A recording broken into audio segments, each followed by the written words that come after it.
আলহামদুলিল্লাহ, আসসালাতু ওয়াসসালামু আলা সাইয়্যিদুল মুরসালিন ওয়া আলা আলিহি ওয়া আসহাবিহি আজমাইন। আম্মা বাদ। আমার প্রাণপ্রিয় কক্সবাজারবাসী, চকরিয়াবাসী, পেকুয়াবাসী, আমার প্রাণপ্রিয় বাংলাদেশের মানুষ, আমার ভাই বন্ধু মুরব্বীগণ, আমার নেতৃবৃন্দ, আমি আজকে আপনাদের সামনে ভাষণ দিতে আসি নাই। আপনারা দয়া করে শান্ত হন। আমি আপনাদের সামনে আজকে বক্তৃতা দিতে আসি নাই। বাংলাদেশের মানুষের সামনে জুলুম নির্যাতনের নিপাত হওয়ার ঘোষণা দিতে এসেছি। আজকে থেকে এই দেশে জুলুমের অবসান হলো।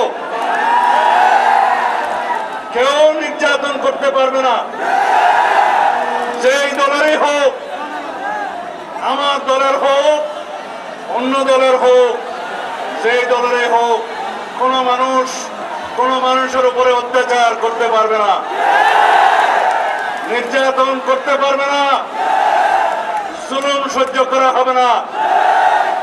আইনের শাসন কায়েম করা হবে।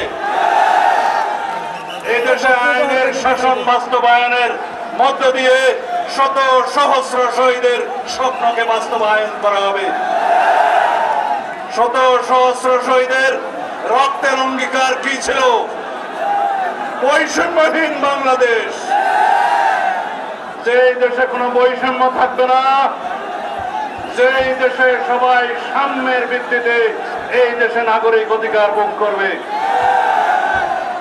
সামাজিক সুবিচার নিশ্চিত হবে, মানবিক মর্যাদা প্রতিষ্ঠিত হবে, সংবিধানের এবং সমস্ত প্রতিষ্ঠানের গণতান্ত্রিক সংস্কারের মধ্য দিয়ে এই দেশকে একটি শক্তিশালী গণতান্ত্রিক রাষ্ট্র হিসেবে বিনির্মাণ করা হবে। এগুলো আমাদের ঘোষণা। আপনারা সবাই প্রত্যেকের প্রতি যার যার অধিকার আছে সেই অধিকার যেন সমুন্নত রাখেন, সেই চেষ্টা করে যাবেন। আজকে পতিত স্বৈরাচারী শেখ হাসিনা কোথায়? দিল্লিতে বসে আছে। যদি দেখার সুযোগ হয়,